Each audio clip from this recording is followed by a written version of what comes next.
mieux. D'accord. J'avais pas vu. Que la lumière soit, et la lumière non, non, mais ça donne une... Ah d'accord, je suis le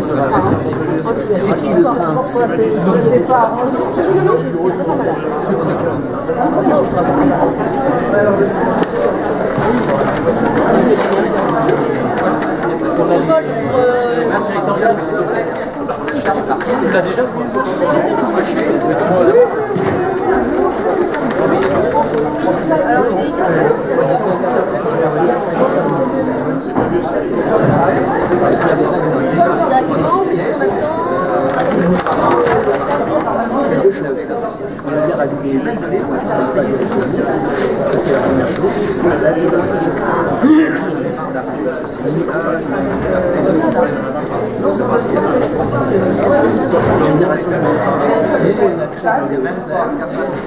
Ça, c'est démocrate en fait.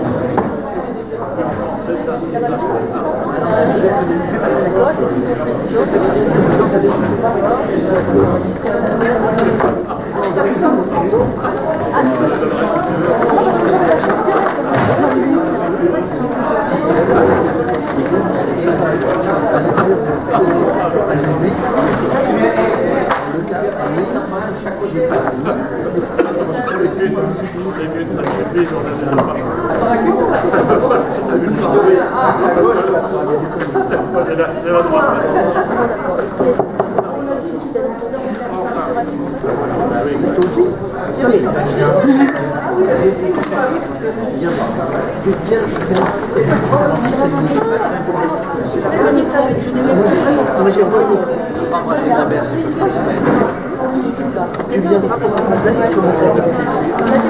Défie-toi, quand il dit ça à une fille, viens, j'ai des trucs à te montrer. C'est un coquin, hein. C'est son truc en plume, ça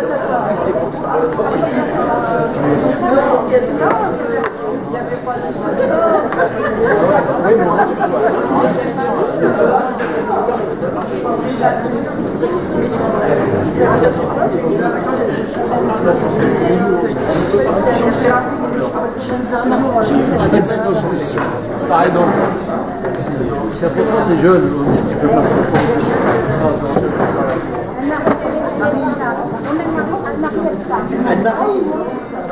Anne-Marie, on t'attend pour.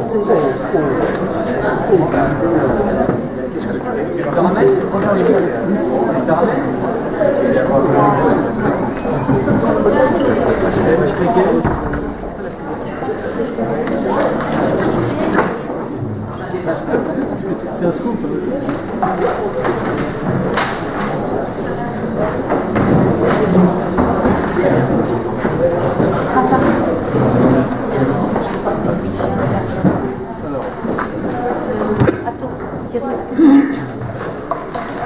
Bien, mesdames et messieurs les élus, bonsoir.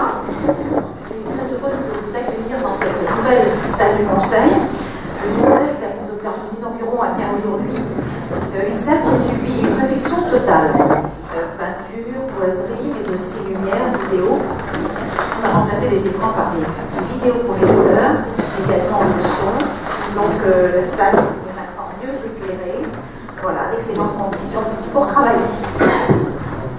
Mesdames et messieurs les élus, avant de commencer la séance, je voudrais rendre un dernier hommage à 3 personnes disparues. Tout d'abord, M. Jean d'Ormesson, journaliste, chroniqueur politique, philosophe, auteur à succès, académicien, acteur, homme de théâtre. La vie de Jean d'Ormesson était un roman. Brillant représentant d'une tradition littéraire française, il incarnait à la fois l'art de la conversation, l'élégance du style et le bel esprit.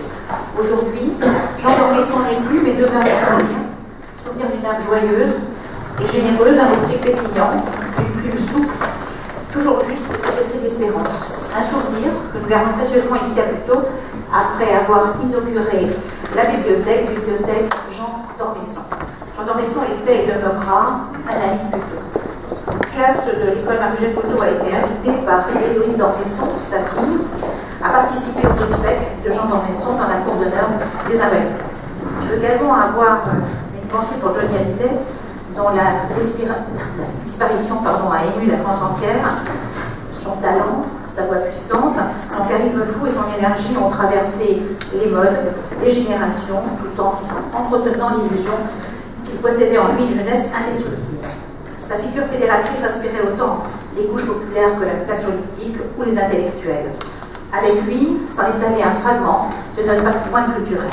Plutôt a rendu un hommage à l'icône du rock, lui qui a pendant un temps vécu rue Saulnier à Puteaux, parce qu'il était marié avec Nathalie Baye. À mes côtés, d'ailleurs, pour cet hommage, j'avais la chance d'avoir Jean Basselin qui a été son secrétaire pendant longtemps, et également les Lucky Brothers, qui sont donc les bikers de Puteaux. Jean-Philippe Stan n'est plus, mais demeure à Puteaux aussi la légende de Johnny. Enfin, mesdames et messieurs les élus, nous avons eu la grande tristesse d'apprendre le décès prématuré d'un de nos agents, un ASVP, du nom de Sébastien Capilla, survenu dans la nuit du 7 décembre, au domicile de ses parents à Chaville. Il n'avait que 31 ans. Personnel municipal de la ville de Puteaux depuis près de 2 ans, disponible et toujours volontaire, il laisse le souvenir d'un agent particulièrement consciencieux et très apprécié de ses collègues. Nombre d'entre vous l'ont croisé, l'ont connu, lui qui exerçait principalement à l'entrée de l'hôtel de ville. Donc je veux au nom du conseil municipal et au nom personnel présenter à sa famille et notamment à ses parents mes plus vives et sincères condoléances. Je vous demande, mesdames et messieurs, d'observer une minute de silence en mémoire de cette personne.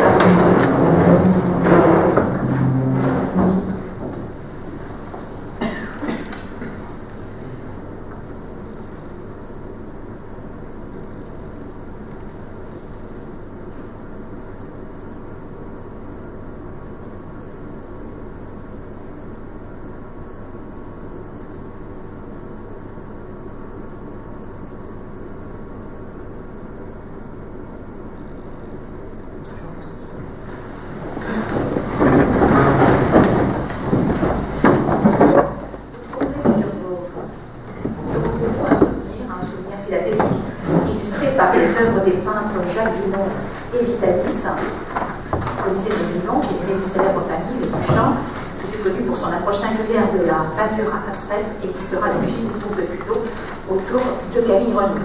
C'est dans ce cadre qu'il fit la connaissance de ce peintre philippin, Macario Vitalis. Cet timbre commémore le 70e anniversaire des relations diplomatiques entre la France et les Philippines. Je vous apporte d'ailleurs qu'à cette occasion, deux autorités de l'ambassade des Philippines se rendront demain à la maison de Camille pour venir découvrir les conditions de Vitalis. La question numéro 1 appelle l'installation d'un nouveau conseil municipal, puisqu'allusion début sur la liste, le Rassemblement nous a informé lors du dernier conseil municipal de sa démission. M. Allusion, spécialiste de l'environnement, il a déménagé dans le sud de la France. Il est remplacé par le sud-ordiste. Il s'agit de David Jam, qui a déjà siégé au conseil municipal entre 2001 et 2014, et qui rejoint donc ce soir le banc des élus municipaux. Bienvenue, Madame Jam.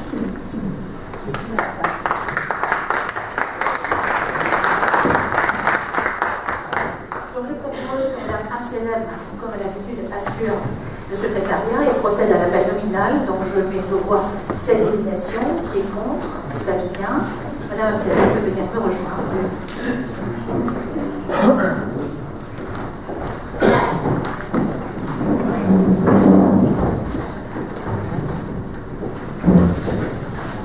Madame Frédéric nous présente. Monsieur Michel Blaise. Présent. Madame Juliana Ferry. Monsieur Bernard Guénassia, Madame la Présidente, Monsieur Jean-Marie Dallet, Madame Brigitte Panin, Monsieur Vincent Francky, Madame Isabelle Girard, Monsieur Franck Cavalier, Madame Emmanuelle Heurteux, Monsieur Pascal Gaumont, Monsieur Robert Mascoli, Monsieur Jean-Pierre Bouchard, Madame Raymond Darville, Monsieur Jean-Michel Marconi, Madame Denise Dubus, Madame Joëlle Lafontaine, Madame Dubus, pardon, a donné mandat à Madame Lafontaine, Madame Joëlle Lafontaine, Madame Martine Copena, Monsieur Manuel Battista, Madame Malika Couder, Monsieur Jean-Yves Chambaud, Madame Martine Smadja, Monsieur Pascal Moreau-Duchère. Présent. Monsieur Moussa Ganem. Présent. Madame Dominique Renaud. Présent. Madame Farisa Messaoulen. Monsieur Thierry Surbois, Monsieur Eric Maclair, Madame Marie Fédon, Madame Sophie André, Madame Isabelle Cazenave, Madame Anne-Laure Le Breton, Monsieur Sébastien Bouchardon, Madame Géraldine Herman, Monsieur Vincent Victor de Mandat, Monsieur Lotto, Monsieur Lotto, Madame Étine Hardy, présente. Monsieur Christophe de Révert, Madame Nadine Jeanne, présente. Madame Bouchra Salam, attendue. Monsieur Francis Pesavara, présent. Et Monsieur Christophe Hugo, présent. Merci. Bien, le quorum étant atteint, nous pouvons valablement délibérer. Question numéro 4, il s'agit d'adopter le procès-verbal de la dernier conseil municipal, celui du 25 septembre 2017. Y a-t-il des questions, des remarques? Oui, madame. J'ai vu en lisant ce procès-verbal que des toiles de René Pradès avaient été mises à disposition de la ville et je voulais savoir s'il y aurait une exposition prochainement. Non, les toiles de René Pradès, c'est Madame Pradès qui possède. Elle nous a simplement demandé un local pour pouvoir garder ses toiles. D'accord. Et si elle acceptait qu'on fasse une exposition, ce serait de toute façon pour vous, c'est pas plus agréable. Et je ne sais pas si elle le souhaite. À part ces remarques, y a-t-il d'autres questions? Donc je mets au voie ce procès-verbal. Qui est contre? 4 contre. Qui s'abstient? Je ne sais pas si on doit prendre le vote de Mme Jeanne, car elle n'était pas là. C'est pas grave. Donc 4 contre. Je vous remercie. Ce procès-verbal est adopté. Question numéro 3, il s'agit de communication. Donc les décisions que j'ai prises en vertu de l'article 22-22 du CGCT, notamment comme d'habitude de fixation de tarifs pour le restaurant municipal. Le coût d'un moyen d'un repas, je me rappelle, est de 12 €. Pour les exposants du Salon du Chocolat, il y a eu un concours de pâtisserie. Il y a eu 30 000 personnes qui sont venues au Salon du Chocolat, donc un vrai succès. Pour la résidence de vacances de Cré-du-Loup, pour la vente du bien de Puteaux, nous avons obtenu la médaille d'argent de la métropole en notre hôtel. Pour les activités de Puteaux en glace, donc pas d'augmentation. Pour les séjours en classe d'environnement, il s'agit d'une augmentation uniquement sur les 3 dernières tranches de tarifs, donc participation des familles en fonction des revenus. Nos redevances d'occupation du domaine public pour des structures gonflables placées sur le bas d'hôtel de ville lors des diffusions du film Boulet-Ville, pour des centres de restauration, pour plusieurs structures sportives, pour un local destiné à abriter les installations du réseau de communication très haut débit, pour le bâtiment dédié aux pompiers. Des mises à disposition également au nombre de 5 à titre gracieux pour l'Assemblée générale ou des associations. Modification de registre de recettes. Il s'agit de supprimer l'encaissement des centres de vacances qui sont encaissés par le point Plutôt Info et d'ajouter également le paiement par carte bancaire. Un renouvellement d'adhésion à l'Association des archivistes français, un dépôt de permis de démolir pour les tribunes existantes, 3 dépôts de déclaration préalable pour l'agrandissement de la Maison de la Mémoire que nous avons inauguré en présence de Daniel Cordier. Daniel Cordier qui était le secrétaire de Jean Moulin et le premier à avoir été auprès de Gaulle en Angleterre. Également pour le pavillon Sacré-Paul-Vert, où sera implanté le musée, notre musée de la ville. Pour l'hôtel de Cré-du-Loup, les mesures de sécurité en changeant les gardes de corps. Un exercice de droit de préemption pour un commerce rapide. Il y a beaucoup trop de commerce rapide, en tout cas dans le secteur. Des approbations de 6 contrats de location pour la résidence des étudiants. Des conventions d'occupation pour les jardins familiaux. Des demandes de subventions et 2 aliénations. L'une concerne l'échographe du CMS, qui est repris par la société Toshiba, et l'autre une presse par la société Simon. Il vous est communiqué également, comme à l'habitude, des avenants et également la liste des marchés. Y a-t-il des remarques? Oui, monsieur Grével.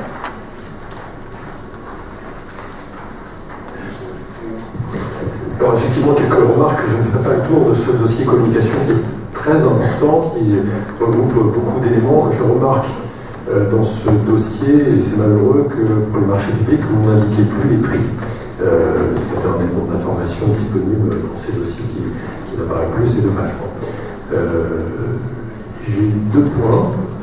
Un sur la location d'un logement à titre précaire au 30 rue Héloïse Michaud-Genvilliers pour 71 € par mois. Alors je m'interroge sur la qualité d'un logement qu'on leur loue, en plus à titre précaire, pour 71 € par mois dans ce fameux immeuble que nous possédons à Gennevilliers.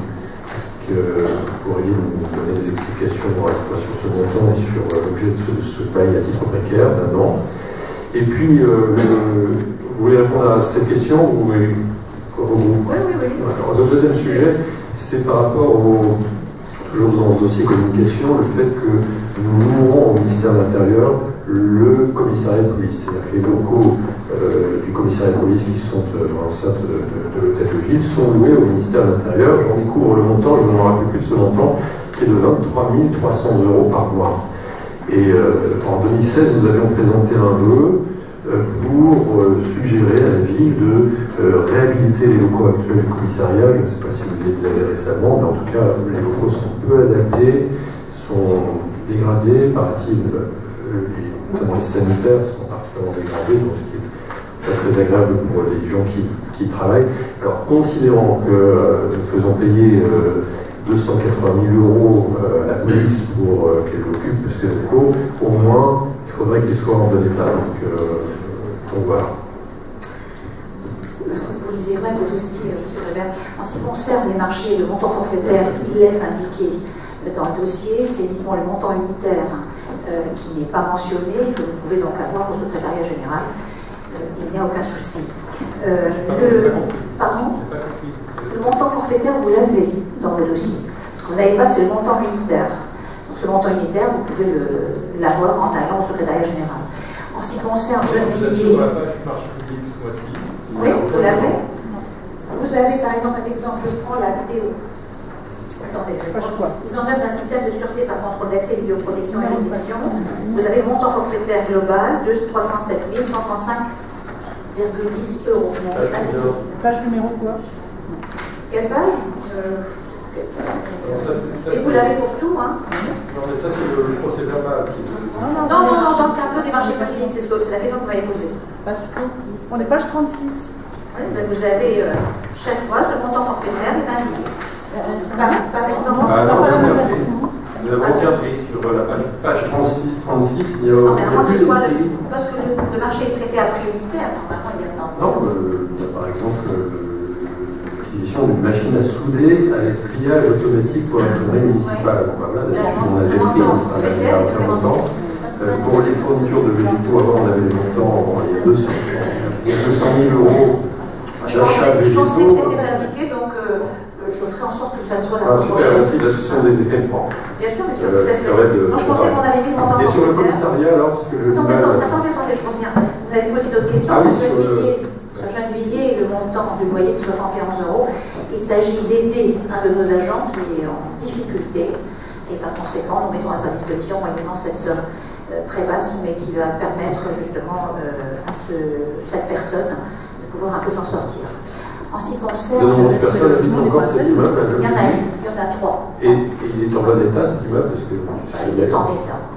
Oui. Il est en état. On a refait quelques travaux. Il est en état. En ce qui concerne le commissariat, M. Grébert, il ne s'agit pas du commissariat, il s'agit des pompiers. C'est un détail, mais ça n'a rien à voir. Le commissariat plutôt, nous avons fait des travaux. Les travaux ont été réalisés, que ce soit à l'intérieur et à l'extérieur. Mais là, il ne s'agit pas de cet endroit-là. Il s'agit de la caserne des pompiers. Donc le ministère de l'Intérieur s'occupe aussi des pompiers de Paris. Je crois que c'était pour les armées. C'est écrit, c'est la préfecture de police de Paris. D'accord. Je pensais que ça dépendait du ministère de la Défense, où les pompiers de Paris sont des militaires. Donc voilà, c'est la préfecture. Donc, même chose, 280 000 € pour les pompiers, pour les policiers. Donc en revanche, il y a un loyer. C'est à titre gratuit. Ah, c'est à titre gratuit. Oui. Voilà. Hélas. Il y a effectivement moins à dire, mais il y a quand même une obligation qui demeure. Non, mais on a fait des travaux, on a fait tous les travaux extérieurs déjà, et le commissaire ne nous fait aucune remontée, il est content. Chaque fois qu'il nous a demandé à intervenir. Non, mais c'est pour savoir si le commissaire est content. Est-ce que vous êtes allé récemment au commissariat de police dans les locaux? Moi, je trouve que c'est pas peu digne, une ville comme plutôt, les locaux sont assez dégradés, et même si on met à disposition gratuitement ces locaux, ça mériterait quand même plus qu'un coup de peinture ou un ravalement de façade. il y a l'agencement des bureaux et des jouets, les conditions d'accueil des plutoniens sont mauvaises. La salle d'accueil. Est-ce que c'est de notre fait, monsieur? Oui, ça dépend de l'État. Non, si, mais si. D'ailleurs, il y a quelque chose, je l'ai écrit dans le journal. À l'État. Non, mais c'est quand même à l'État, parce que en plus, là, je mets à disposition gratuitement. Il pourrait faire peut-être aussi un effort. Et c'est surtout souvent, si vous voulez, ce qui apparaît, c'est l'entretien courant. C'est pas tellement tout le reste. Hein. Si chacun fait un effort. C'est plus l'agencement des locaux. Écoutez, peut-être que demain, il n'y en aura même plus. Vous voyez, c'est une question qui me taraude, puisque il est dans l'air du temps qu'il faut supprimer un certain nombre de commissariats. Donc nous nous battons pour garder le nôtre. Dans quel camp, j'en sais rien, mais en tout cas, on essaie de faire en sorte que ce commissariat reste sur le site. Je crois que c'est un danger qui est vraiment... Je pense que vous imaginez des choses. Ah, pas du tout, pas du tout. Ça nous a été annoncé par le préfet lui-même. Alors, si le préfet n'est pas au courant, alors bien sûr, pour l'instant, on dit c'est une expérimentation, on va en supprimer quelques-uns, mais je ne sais pas. Hein. Voilà. S'il n'y a pas d'autres remarques. Oui, pardon. Monsieur Ballet. Oui, je voudrais juste faire un petit complément en ce qui concerne l'état du commissariat. Nous avions proposé il y a quelques années, au moment où nous voulions acquérir l'ancienne gendarmerie, nous avions proposé à l'État de pouvoir construire par nous-mêmes un commissariat et le mettre en location pour la police nationale.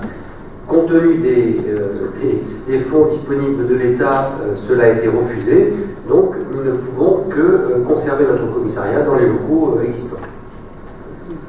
Je passe à la question numéro 6. Il s'agit de désigner des représentants du conseil municipal au sein du comité stratégique de la Société du Grand Paris.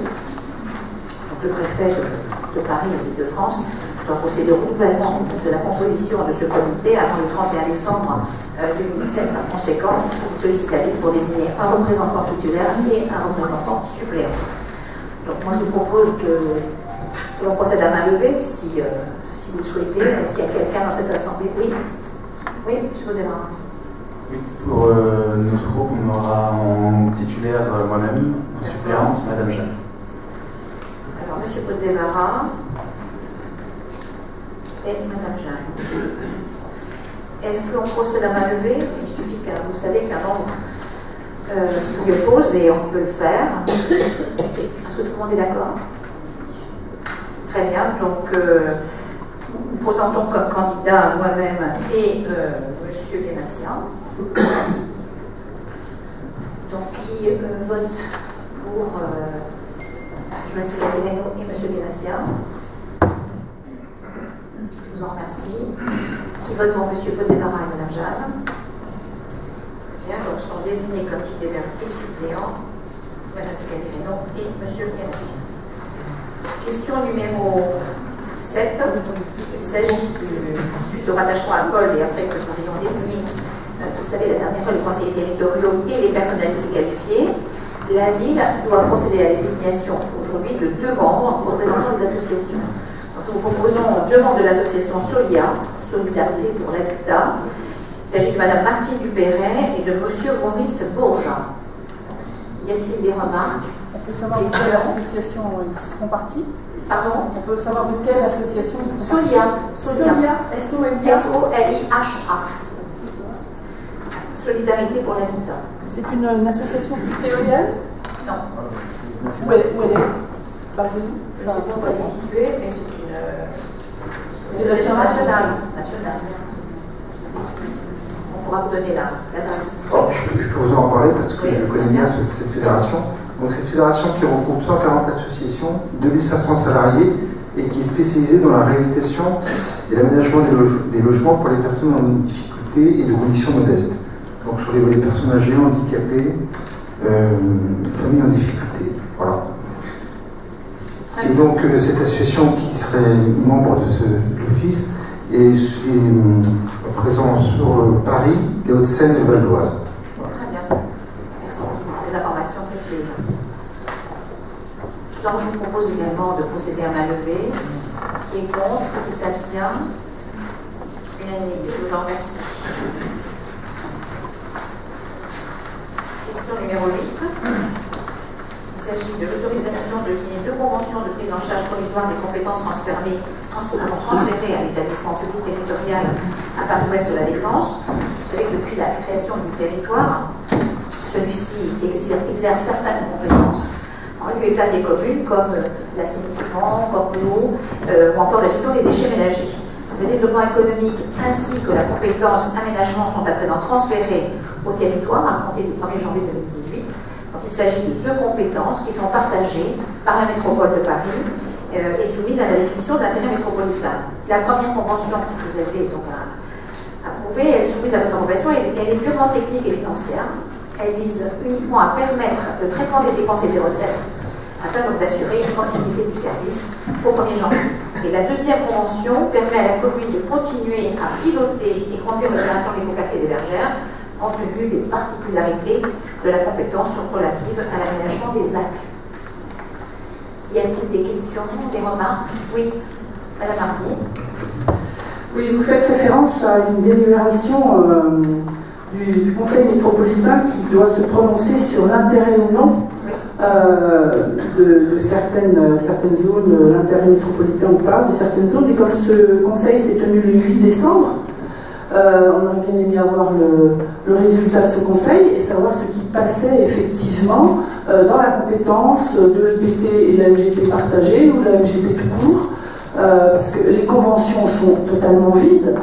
Les textes des conventions sont totalement vides, il n'y a ni le périmètre, ni les compétences, et encore moins le montant. Donc vous me faites voter des conventions qui sont, à ma connaissance, non validées encore ni par la MGP, ni par Paul, l'établissement territorial, ni pour son périmètre, ni pour le montant. Et ça fait référence à une réunion du 8 décembre, donc effectivement relativement récente. Mais je trouve que c'est quand même très prématuré, quand même, la signature, enfin le vote de ces conventions. Je voulais indiquer le transfert au 1er janvier, donc il reste très peu de jours. En ce qui concerne les ZAC, il a été donc admis que les ZAC en cours ne seraient pas transférés. Par contre, toutes les nouvelles ZAC seraient transférées. Donc ça, c'était décidé le 8. Ça a été décidé le 8 au niveau de la métropole. Ensuite, nous allons bien sûr parler de tout cela au niveau de Paul. Donc non transférée, donc ça veut dire que la compétence reste intégralement à la commune ou elle est partagée avec le territoire? Elle est au territoire. Elle redescend. Okay. Ce qui n'est pas pris par la compétence métropolitaine. Descend dans le territoire. Descend dans le territoire, au niveau du territoire. Territoire seul? Bien sûr. Et le modèle des conventions, il a été validé? Ah mais bien sûr, attendez, on ne fait pas passer des conventions comme ça. Par le territoire? Par le territoire, bien sûr. Oui. Tout à fait. D'autres questions? Donc je mets au voix. Qui est contre? Qui s'abstient? 3 abstentions? Je vous en remercie. Question numéro 9. Il s'agit de l'autorisation de signer une convention de gestion d'équipement et de services avec la métropole du Grand Paris. Ce dispositif est similaire à la précédente. Certaines compétences sont exercées le 1er janvier par la MGP et celle-ci n'ayant pas les moyens de gérer elle-même les dites compétences à la place des 131 villes, elle nous demande de valider une convention de gestion qui vous a été transmise. Y a-t-il des questions, des remarques? Non, donc je mets au voix. Qui est contre? Qui s'abstient? Contre ou un contre? Je vous en remercie. Question numéro 10, Madame Le Breton. Merci Madame le maire. Présentation du rapport d'activité pour l'année 2016 du syndicat intercommunal funéraire de la région parisienne, SIFUREP. Le syndicat intercommunal funéraire de la région parisienne, dont la ville de Puteaux est membre, est un acteur référence dans le domaine funéraire en Île-de-France. Grâce à son expertise et grâce aux services qu'il propose à la centaine de communes qui y adhèrent. Conformément à l'article L.